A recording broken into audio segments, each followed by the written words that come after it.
किसान की कहानी। बहुत समय पहले भारत के एक छोटे से गांव में एक किसान रहता था जिसका नाम रामू था।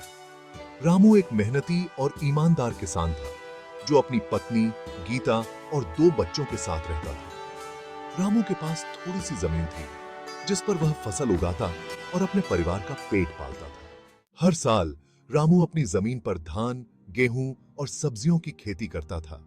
वह सुबह सुबह उठकर अपने खेतों में काम करने जाता और देर शाम तक मेहनत करता। उसकी मेहनत का फल भी मिलता था और उसकी फसलें अच्छी होती थी। रामू और उसका परिवार बहुत खुश थे।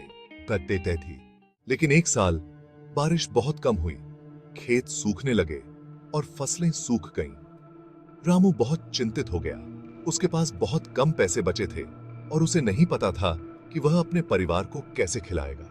उसने सोचा, अगर इस साल फसल नहीं हुई तो हम भूखे मर जाएंगे।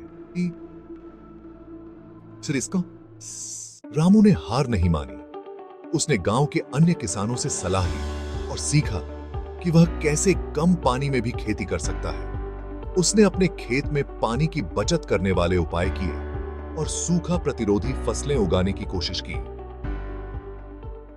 रामू की मेहनत और समझदारी का फल मिला। उसकी फसलें फिर से हरी भरी हो गईं और उसे अच्छी उपज मिली। रामू ने अपनी मेहनत से दिखा दिया कि कठिनाइयों का सामना करके और नई नई तरकीबें अपनाकर हर समस्या का हल निकाला जा सकता है।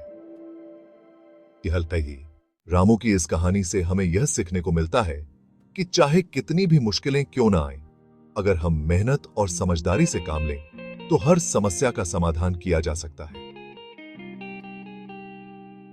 किसान की मेहनत और धैर्य हमारे समाज की रीढ़ है और उनकी सफलता हमारे देश की समृद्धि है।